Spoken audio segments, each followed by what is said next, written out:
Hola, ¿cómo estás? Tudo bem? Konnichiwa. Aloha. What it do? Welcome to another episode of the J-Boy Sports Podcast. And you know what? I think I forgot to say hello. Every language but English. That's kind of messed up. But welcome to the J-Boy Sports Podcast. And today what I'm going to talk about is we're going to just do a quick recap of the previous night in the NBA.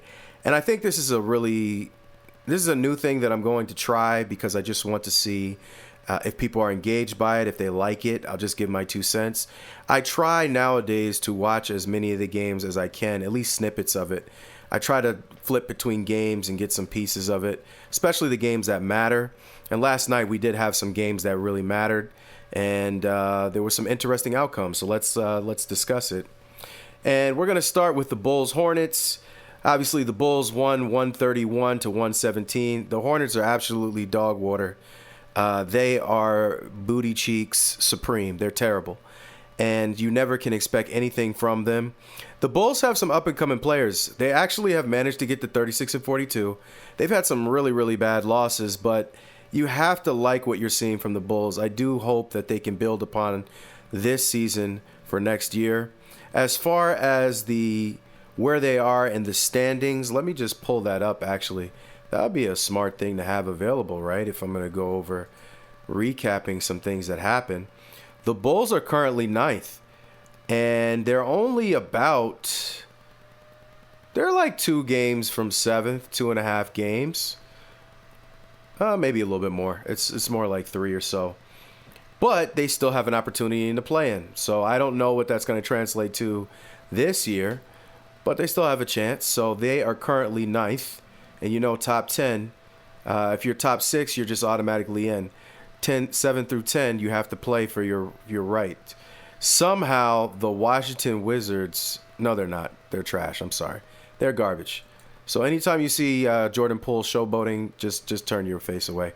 Kobe White had 37 points in this game. Kobe is definitely an up-and-coming star, and you shouldn't be surprised because his name is Kobe. So he's doing his thing. The other guy to watch on that team is Matas Buzelis, 6'10". You got to like what you're seeing from this kid. He can do a lot. He had 10 points, so he didn't, destroy it, but he did pretty good. Josh Giddey is making it come back a little bit here, so he had 23, 8, and 10, so he's doing what he does. And then here you have Miles Bridges on the Hornets. He struggled. If Miles struggles, they ain't going nowhere. The Seth Curry sighting last night had 10 points. He was in the starting lineup. I miss Seth Curry. We don't see him anymore. And Mark Williams, the guy that's back, kept him from going to the Lakers, had 22 and 9. And as we know, LaMelo is out for the season, so they're going to be fighting an uphill battle. Yusuf Nurkic had 18 points, though, off the bench. So it's good to see Nurk is still alive after Draymond Green Superman punched him. So there's that. Okay. And let's move on. So the next game that we have here, at least in the way that I see it coming up on my screen, the Raptors play the Nets. And is that game significant? Raptors versus the Nets? Not really. They're both outside of the play-in. There's nothing that's going to happen this year, so I'm not going to spend too much time on that. The people that scored the most points, I have no idea who they are. I'm going to be 100% honest with you. This guy's name is Jay Magabo. Yeah, I don't know him, so I'm not even going to waste your time. The Lakers and the Thunder. Now, this game I watched in its entirety, and I got to tell you, I was impressed by the Lakers. I was very impressed by the Lakers. Luka Doncic did his thing. He started off hot. That boy was hotter than fish grease, as they say, right? That boy was hot. Pause, no diddy, because that can be taken out of context. Rui chipped in 11. LeBron had 19, played a solid game, shot more fadeaway jump shots, spin around jump shots than I think I've ever seen from him, but they were beating him so badly that I feel like LeBron was trying to take some things out the bag. Like I said, Doncic had 30 and was just hot from beginning to end. I mean, the reason they blew him out is the Lakers shot a disgusting percentage from three-point land. They were 55%, which is outrageous. Everybody was making everything. Reeves chipped in with 20. Reeves has been solid, man.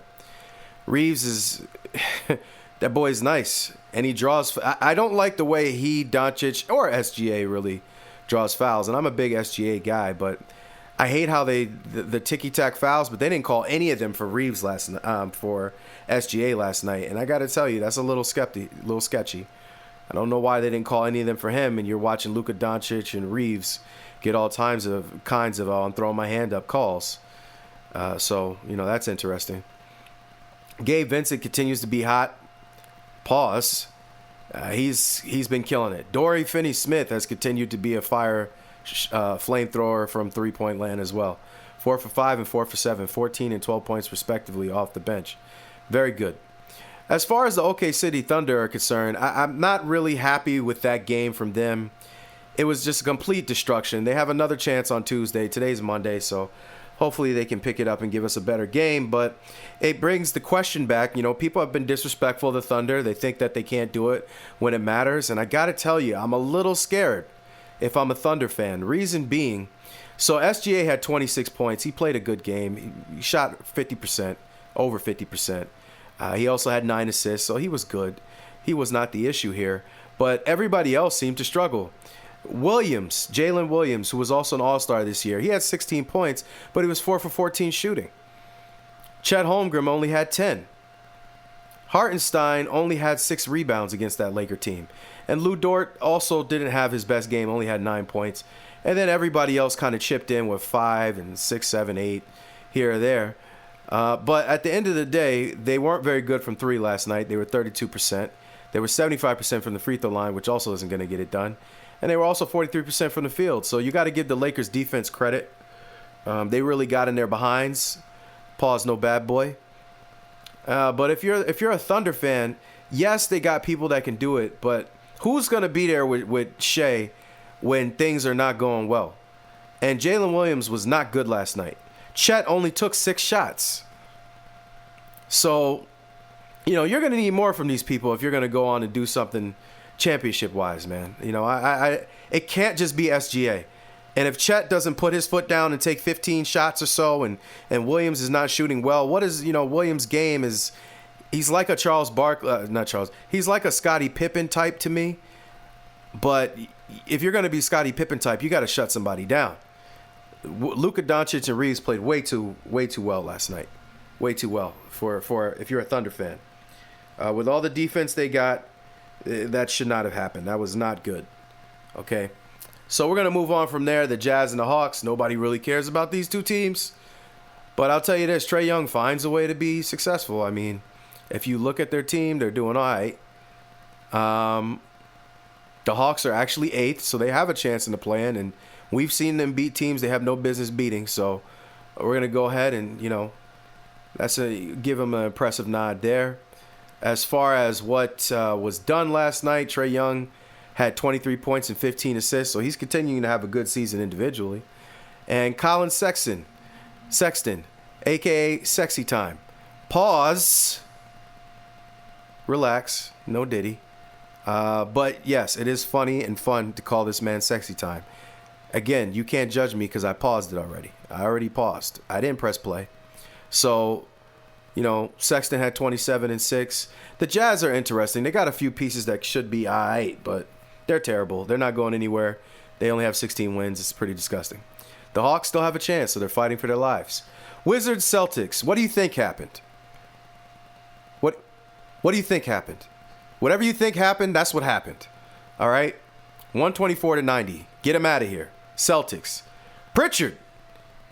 Young Pritch. 26 and 7. He did his thing. Some dude named Champagne on the Wizards. I don't care if there was a guy named Cavassier, Bud Light. It doesn't matter. It doesn't matter what their names are at this point. Mojito, Moscow Mule, whatever alcohol you want. You could name the whole Wizards team after some alcohol. It wouldn't matter. The next game that was very surprising to me was the Kings Cavaliers. And I got to tell you, I watched parts of this game too, and it was interesting because essentially you were watching, they have the pieces to play a solid game. You know what I mean? Like, on paper, the Kings are not bad. I got to say. And so you had Zach LaVine balling. He had 37 points. DeMar DeRozan's always going to be consistent. He's always going to be able to give you some points in the mid-range. He's going to shoot a good free throw percentage. He's going to shoot some mid-range. He was also 2 for 5 from 3, which is good. Like I said, Zach LaVine was 7 for 11 from the three-point line, 37 points. Played a good game. Sabonis also balled out, 27 points. He was great from the field. 1 for 2 from 3, 4 for 4 from the line, 9 boards, 7 assists. He did have 7 turnovers, which is not good, but overall, pretty good game.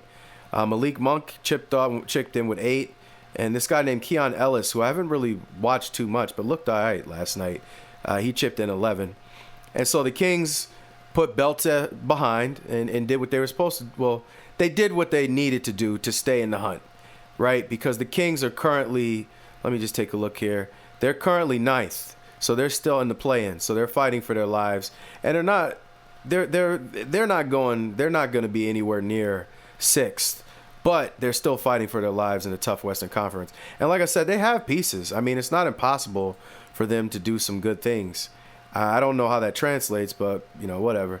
They also have Jonas Valanciunas, who barely plays on their team, so it's like kind of a waste. I don't know why they don't start Jonas Valanciunas and Sabonis, but again, we're watching a league where everybody wants to be small.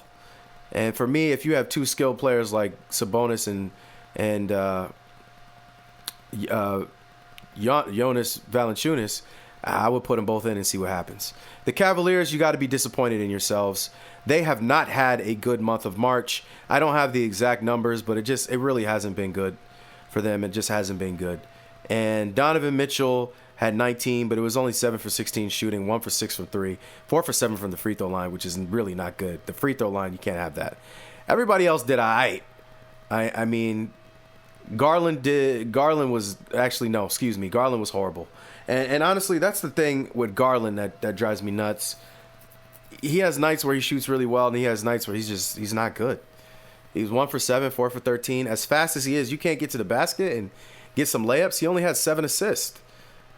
Like, that's my thing with Garland. Like, so what are you? Are you a scoring point guard? Are you a passing point guard? If your shot's not going, what are you doing? You only had 7 assists. So, like, with his speed, I feel like he should be more.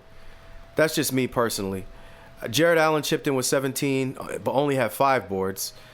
He did have no blocks. 16 points from Evan Mobley, 9 rebounds, 4 dimes, 3 steals, 2 blocks. But, those guys are supposed to be beasts down low. They didn't even get any boards last night. So it was just not a good night for Cleveland. Cleveland is going to run into the same problem that OKC potentially will run into, which is how are you going to finish these teams off, man? If Mitchell doesn't have 97 points, who is going to step up and be there? And also, y'all are supposed to be a great defensive team, and nobody played defense last night. So it's a tough one. The Blazers and the Spurs up next. What do you think happened? Honestly, it's funny for me to say, what do you think happened? Because neither of these teams are really doing anything special. But Portland is on the outside looking in. They're literally like the 12th seed in the West. The Spurs aren't going anywhere any faster because currently they are... Where are the Spurs? Yikes, they're 13th. So nobody cares about this game. We're just going to give it a pass. The Suns and the Knicks. I hate to say this, but when you have a team that has Devin Booker and Kevin Durant didn't play last night, but Bradley Beal on it too, it's really sad that I still have to say, what do you think happened? The Knicks won, obviously. What did you think? Come on, stop it. The Suns are trash water, okay? They're trash. They're buns and a half. Devin Booker, who is a player that I've had a lot of respect for, this is just not a good year, Devin. You're going to have to wipe it from your memory banks and put your hard hat on and go full Mamba mentality next year, brother, because this is horrible. Bradley Beal, Booker had 40, but I mean, that's nice. That's cute. Nobody else really did anything. Well, Bradley Beal had 16 on 8 for 19. Bradley is not working out there either. I think he's checked out. Honestly, they're all checked out. The other starting lineup, Royce O'Neal had 5, Ryan Dunn had 4, Nick Richards had 5. Horrible. The only person that actually played worth a darn off the bench is Grayson Allen. I don't know why Grayson doesn't start, because he's their best three-point shooter. And he's not, he didn't do anything. So they got blasted by the Knicks. Pause. That's a scary one. And Mikal Bridges had 22. Oh no, Anunoby had 32. Karl Towns had 19 and 13. Jalen Brunson came back first time off injury. He looked pretty good. He looked pretty good. Still could get to the free throw line like nobody's business. Had 8 for 10 from the line. Didn't shoot that well, but he did get to the line. Josh Hart had 7. That's, you're not expecting Josh Hart to be the savior of everything. He just fills in. Still had 10 boards. The best rebounder I ever seen for a non-ridiculously tall guy. Well, actually, that's not true. Charles Barkley and Rodman, I don't know how tall they were, but they weren't super tall either. Off the bench, you ain't getting nothing from the Knicks bench because Tibbs doesn't believe in them. Tibbs is going to kill his starters one day. Literally, they're all just going to fall down dead like they ate rat poison the way he plays them. But, yeah, so the Knicks beat them down the way they were supposed to. The Suns aren't fighting for anything. They have no heart at this point. Hate to say it, but that's just the facts. The facts are the facts. The Pacers managed to beat the Nuggets. I really didn't get a chance to check this game out. I can only look at the numbers here. And essentially what it looks like is the Pacers did what the Pacers do. They run you out the building. And if you're a slower team that tries to, set up stuff, they're going to just run you. That's what they do. The Pacers are an interesting team because they are tough. Like, they have some guys from top to bottom that can get the job done. So they scare me a little bit. Like, you don't want to play them because they're going to take your energy. You'll probably beat them overall, but they're going to take a lot of your energy for the next round if you're going in the playoffs. And the Pacers, Toppin, who I'm happy for him. I really like Toppin. 22 points. Naismith is an interesting find. He's been balling. He has 17. Turner had 24. Nembhard is another one who I don't know where this guy came from, man, but he's got like this light-skinned thunder thing going on. He had 19. Halliburton is overrated in my opinion. He aight. But really he's a passer, so I can't really hate on him too much. He had 14 dimes. Only had 3 turnovers. That's not bad at all, sir. Not bad at all.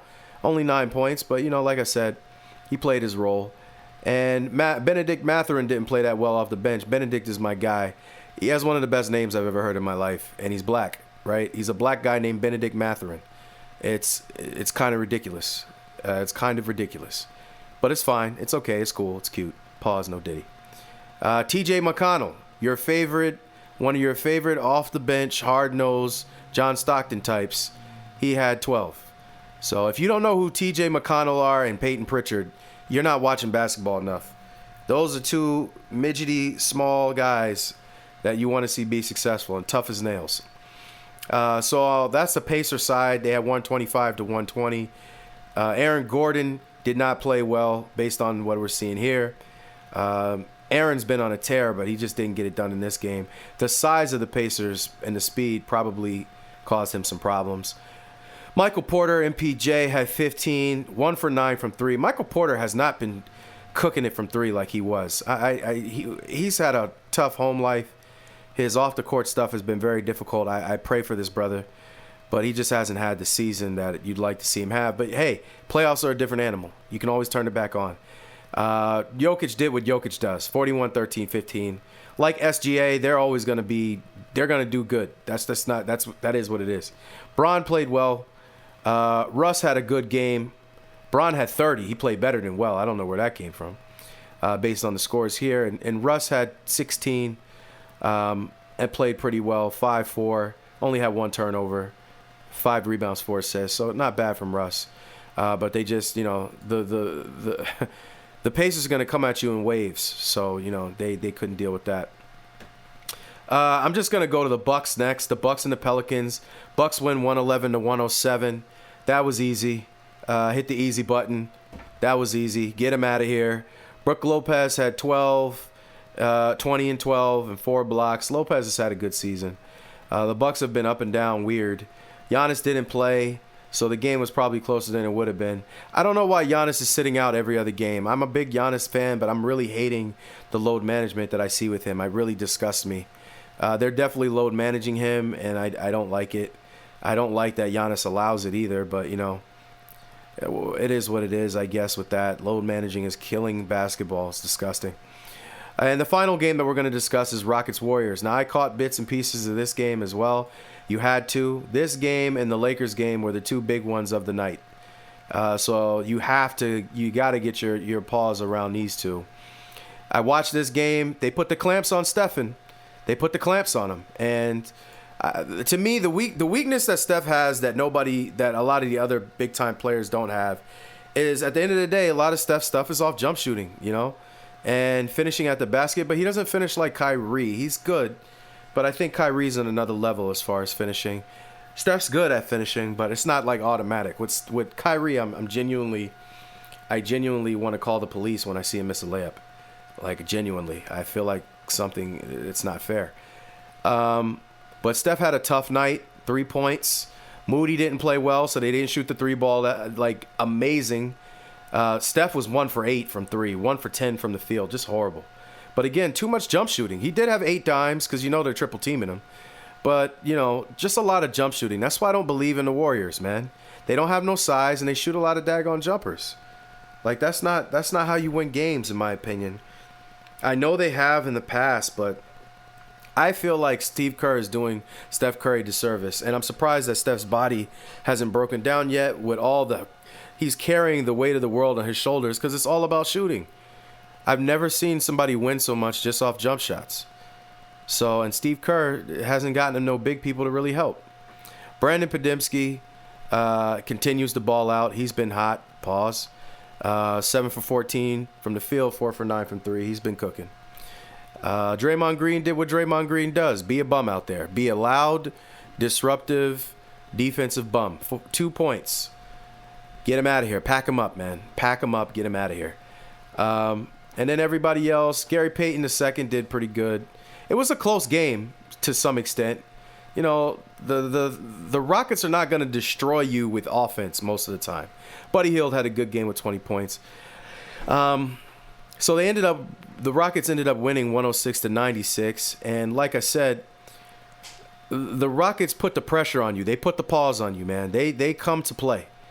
There was a little bit of a scuffle at the end. Not a real scuffle, but, Steph and Ime, the coach, were talking back and forth. And also Draymond was running over Sengun like a wild mongoose monkey orangutan hybrid last night, which is par for the course for Draymond. But overall, the Rockets put the clamps on. They came to play. They don't really shoot well most of the time. They didn't shoot well last night. 48% from the field because they score a lot on twos, but free throw percentage was 37% for the Rockets, 6 for 16. Horrible. They shot 33% from 3. Also not very good. So the Rockets' weakness is scoring. They can't really score consistently. But they put the paws on you on defense, right? Led by Dylan Brooks, the mad one himself. I love Dylan Brooks. Don't get me started on Dylan.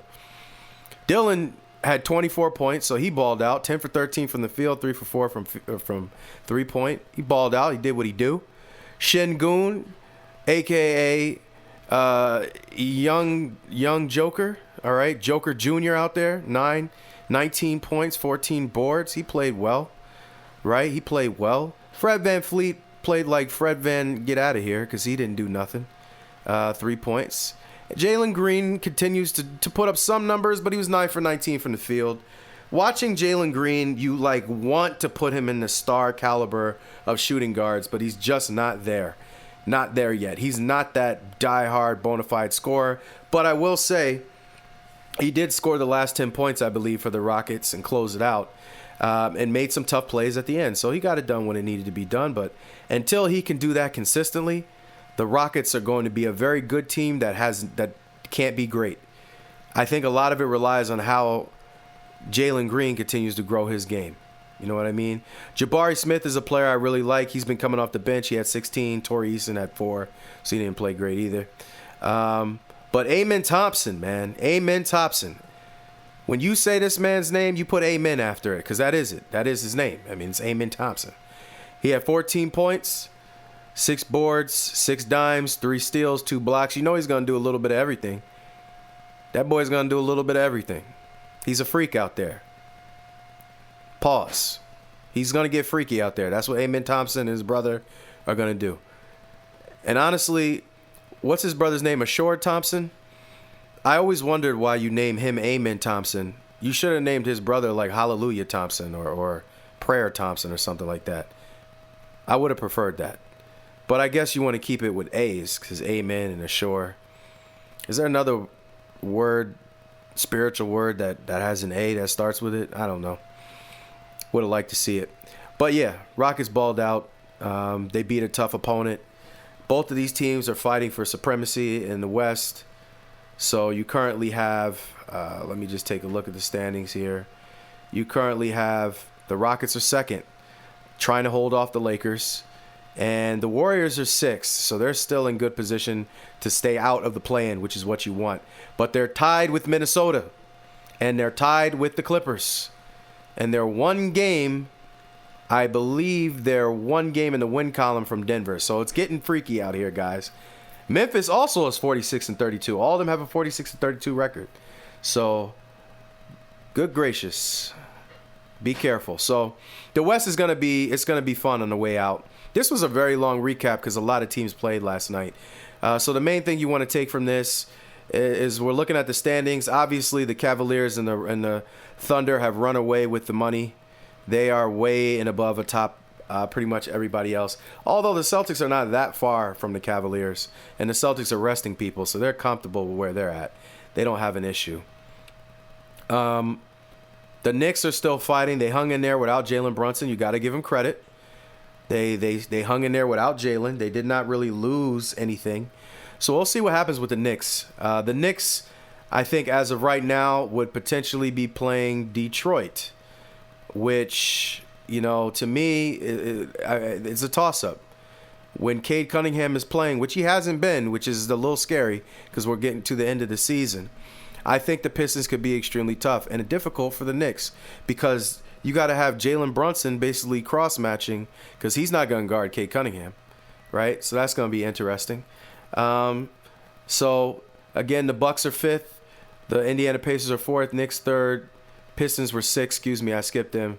Boston is second. Cavaliers are first out there. Play-in tournament, you got Orlando, Atlanta, Chicago, and Miami. On the west side, like I said, the Thunder have run away with this. It's not going to be close. Rockets are second. They seem to have a healthy lead. They should be second overall when the season ends. Lakers are third. They had a drop, but they're still third, which is impressive. Denver's fourth.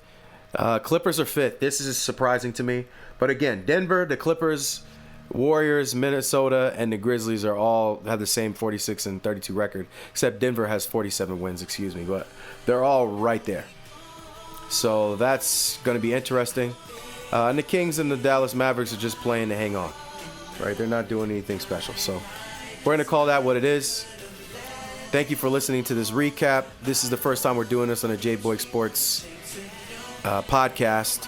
We'll see if people like it. If they like it, I'll do it. I'll maybe do it again next week, see what happens. We'll definitely have to do some recaps for the playoffs, but just trying something new to see how you guys like it. Appreciate the time. Very humble. Much love. Oh, wait, forgot. Please like, share, and subscribe.